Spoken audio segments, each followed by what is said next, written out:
สวัสดีครับ ขอต้อนรับเข้าสู่ iToy Photo แหล่งรวมความสนุกระหว่างการถ่ายภาพและของเล่น วันนี้นะครับจะอันบ็อกนะครับตามกล่องเลย Wolf Predator นะครับตัวนี้นะครับกล่องนี้นะฮะของตัว Hero Cross นะครับด้านข้างกล่องเป็นอักษรวาวๆเนาะ Wolf Predator ครับอ่า ประมาณนี้นะครับ อันนี้คือของอะไรที่อยู่ในนี้โอเค มาเปิดดู Shram Alien vs Predator นะครับเดี๋ยวลอกให้ดู ประมาณนี้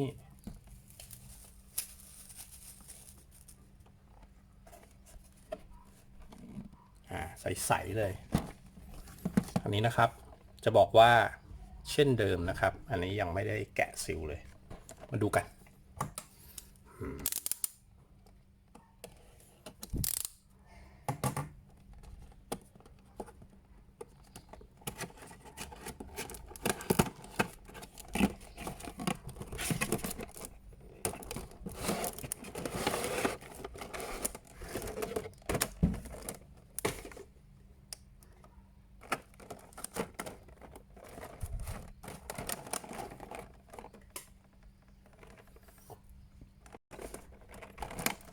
ตัวนี้ออกมานานแล้วเนาะ มันเหลืองๆหน่อยนะครับที่เป็นพลาสติกโอ้โหผมแกะตัวนี้ออกก่อน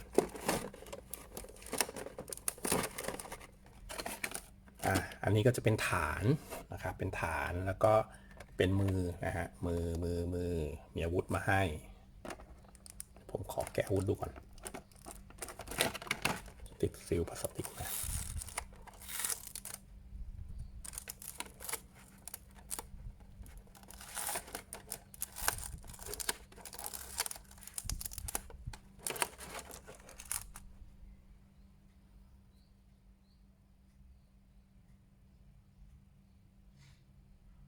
งานเนี้ยอยู่นะครับ มันจะมีลาย อยู่ตรงนี้เห็นไหมงานเนี้ยอยู่นะ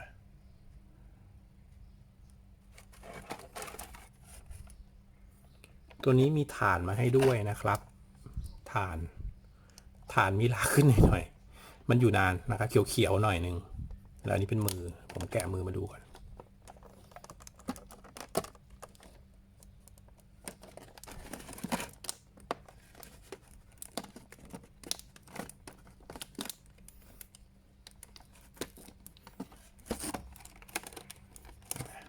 ล็อกมือมาซะดีเลย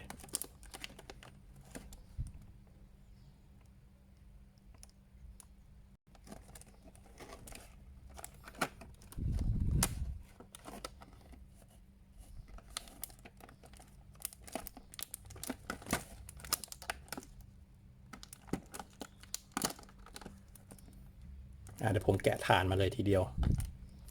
มันต้องได้ใส่แน่ๆอยู่แหละ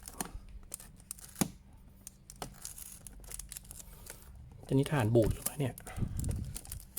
ฐานมันมีสนิม2 อันเลยบูดไหม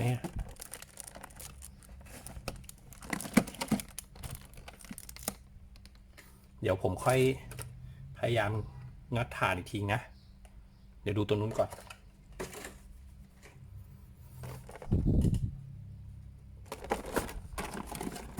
ตัวนี้นะครับ โอ้ ของเยอะเลย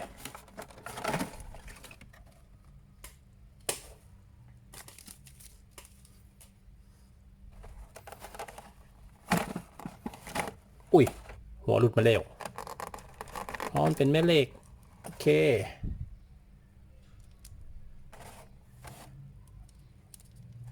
อันนี้เป็นหน้าเขาเปลี่ยนได้ฟลับ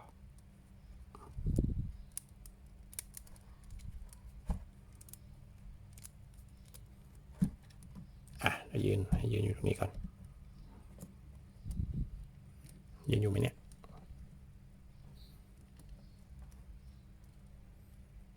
อดีหัวมันหนักพิงไว้ก่อนให้เขาพิงไว้ก่อนอันนี้นะครับอันนี้หัวสำหรับเปลี่ยนเหมือนกับตอนที่ฟิลลิ่งของการใส่หน้ากาก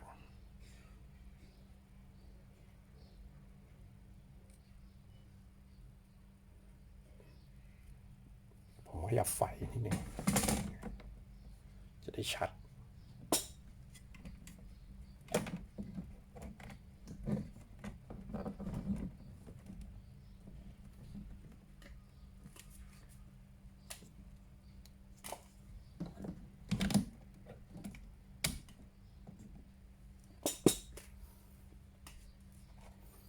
เดี๋ยวดูอะไรมีอะไรมาบ้างอันแบบเมื่อกี้นะครับแต่ว่าเป็นแบบสั้นนะครับจะเป็นแบบสั้นนะแล้วก็มีอะไรอีก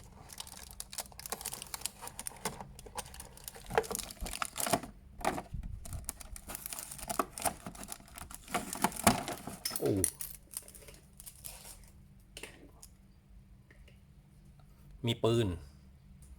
นี้อย่างแอร์บัตเลยฟิลลิ่งเหมือนแอร์บัตเลยเนี่ยครับแล้วก็ตัวนี้ตัวนี้มันจะเป็นนิ่มๆนะครับเป็นยางแล้วก็เป็นมือจับหมดยางก็มีอันเล็ก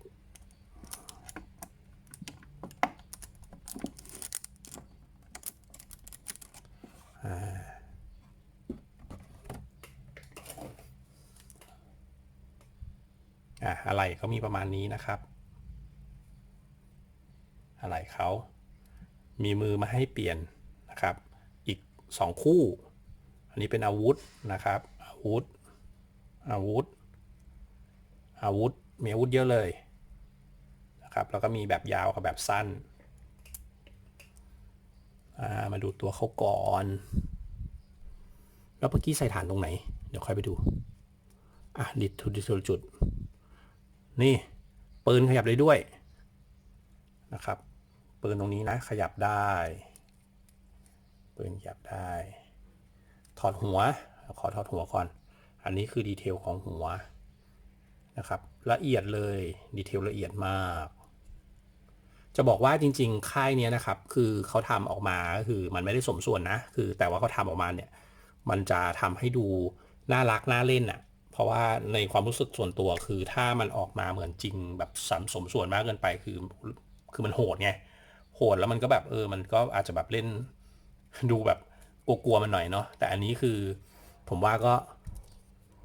เล่นดีนะดูมันน่ารักดีอันนี้เป็นผมเป็นยางนะครับแล้วก็อันนี้เป็นด้านหลังหัวอันนี้หัวถอดได้ทั้งหัวนะอันนี้ถอดได้ทั้งหัวนะครับอันนี้ถอดได้ทั้งหัวอันนี้ส่วนต่างๆของเขาโอเคแสดงว่าอันนี้เนี่ย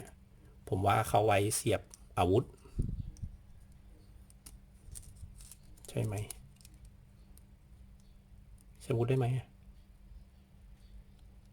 เหมือนจะได้เดี๋ยวนะเสียบยังไงหรือเสียบอันอื่นวะนะขอลองก่อนประมาณนี้เสียบอาวุธใส่หัวก่อนเดี๋ยวนี่ออกก่อน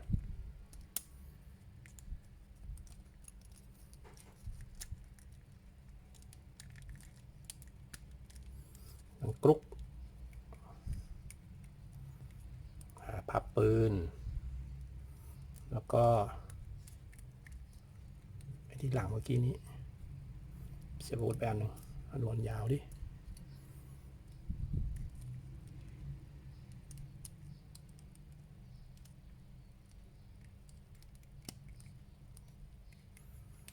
Predator เขาจะมีอันยาวไว้ด้านหลังอันหนึ่งอันนี้จะเป็นอันนี้ติดมาเลยกับเข็มขัด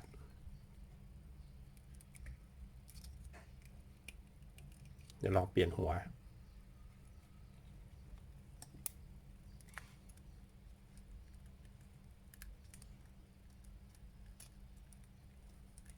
หัวมันหลุดง่ายเดี๋ยวนี้ออกก่อน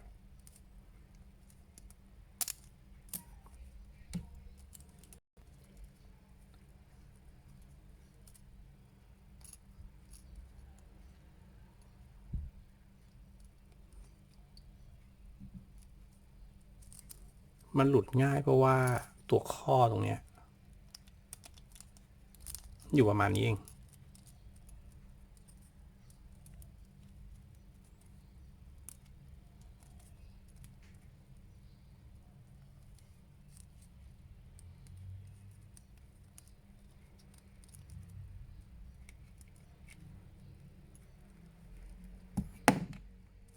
ไอ้ยาเดี๋ยวนะ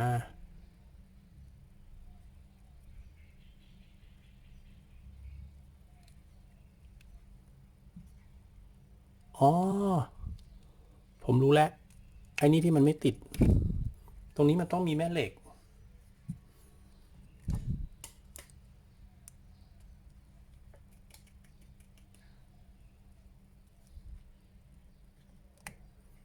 อ้าวแล้วนี่แม่เหล็กไปไหน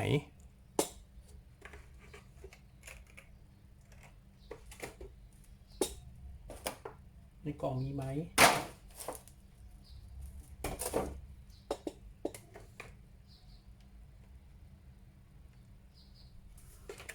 พระเจ้ากล่องนี้ไอ้ตัวเนี้ยนะครับที่เป็นเหล็กๆอ่ะคือตัวเนี้ยเขาต้องมีอ่ะที่เป็นแม่เหล็กดูดกันอ่ะคืออันนี้เขาลืมใส่มาหรือเปล่าโอ้มีถ่าน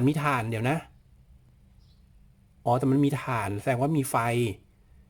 แต่ตรงนี้เนี่ยมันไม่มีแม่เหล็กอ้าวนี่ก็ต้องซ่อมมาดิมาไม่ครบสบายใจละโอเคแสดงเดี๋ยวลองใส่ไฟดูว่ามันใช้ได้ไหมเอาติดตัวนี้ไปก่อน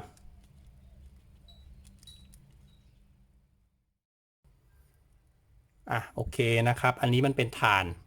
อันนี้เก็บถ่านไว้นานเกินไปหน่อยนะครับมีสนิมขึ้นนิดๆอันนี้นะสนิมขึ้นหน่อยๆก็เดี๋ยวเราจะเอาไขควงนะครับไขตัวนี้เดี๋ยวไปหาอะไหล่ที่มันเป็นเหล็กอะครับเราซ่อมเอาคือเพิ่งจะอันบล็อกนะคืออะไหล่มันมา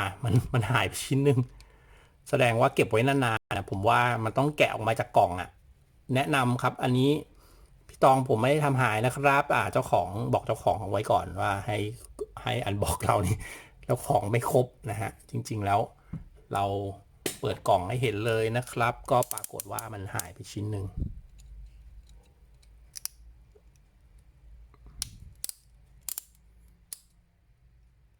ผิดฝั่งนี่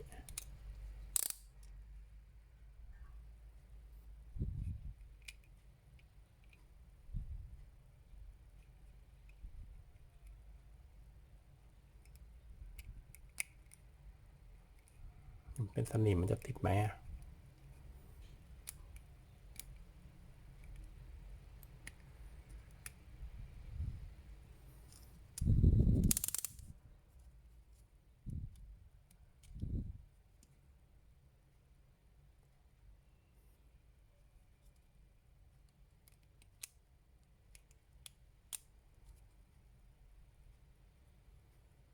เอ้าไฟก็มีปัญหาสวิตช์ไฟมีปัญหานะ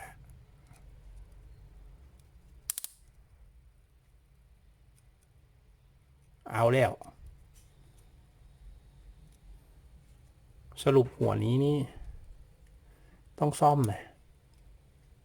ไม่ติดหรือเป็นที่ฐาน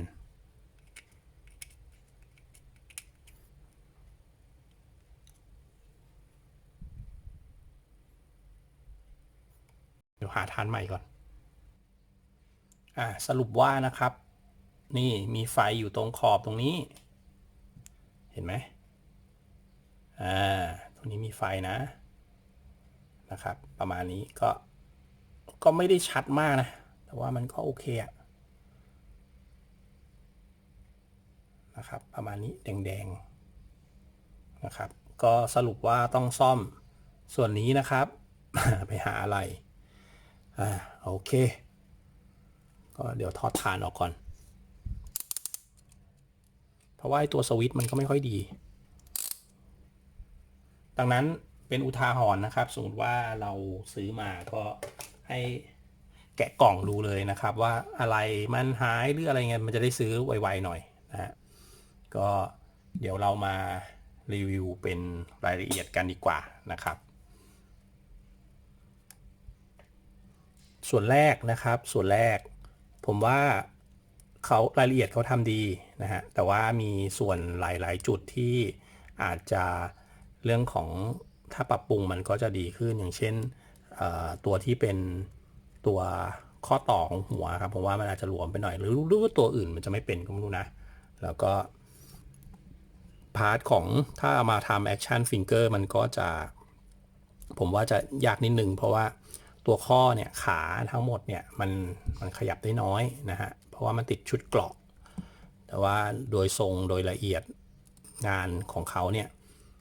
ละเอียดนะครับมีเกาะหลายชั้นนะฮะแต่ว่าเวลาเราจะแอคชั่นเวลาจะถ่ายรูปเนี่ยคิดว่าดัดยากนะฮะแล้วก็มันก็จะเป็นแบบทรงประมาณนี้แหละแข็งๆหน่อยนะฮะก็ตัวขานะครับขามันมีข้อต่อเนาะแต่ว่าหลายส่วนอย่างที่บอกครับมันติดเกราะนะฮะติดเกราะเยอะเลยนี่รายละเอียดของงานปืนขยับได้นะฮะหน้าละเอียดส่วนอาวุธที่ได้ให้มานะครับเวลาเราจะใส่เมื่อกี้ผมลองแล้วพาร์ทของการจับกันอะไรครับนิดนึงเพราะว่าพอดีมันเป็น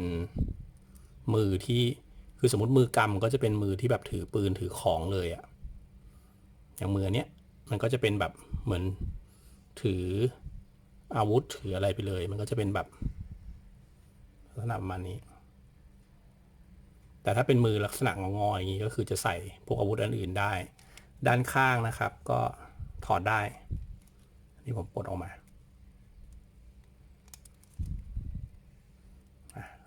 ประมาณนี้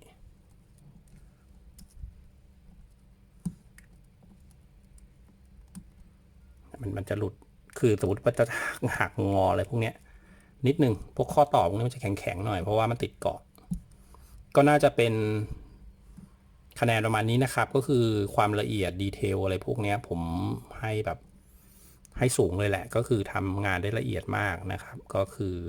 8 เต็ม 10 9 เต็ม 10เลยแหละตัวดีเทลนะครับส่วนเรื่องของการขยับสำหรับการที่จะเอามาใช้ในการโมเดลในการถ่ายภาพหรือว่ามาขยับทำแอคชั่นต่างๆผมว่าผมให้สัก6แล้วกันเพราะว่ามันขยับยากอ่ะ5-6อ่ะประมาณนี้คืออยากให้มันขยับได้ง่ายกว่านี้ดีกว่านี้แล้วก็น้ำหนักตัวนี้มันค่อนข้างเยอะนะมันเลยไม่บาลานซ์แล้วมันยืนยากผมว่าถ้าเกิดเอาไปจัดจริงมันคงต้องใช้ลวดเนาะตัดแล้วก็มารีทัชที่หลังอะประมาณนั้นนะครับแล้วก็อันนี้ก็เป็นพาร์ทของงานดีเทลทั้งหลายแหล่เนี่ยผมว่างานดีหมดนะครับก็ประมาณนี้นะครับ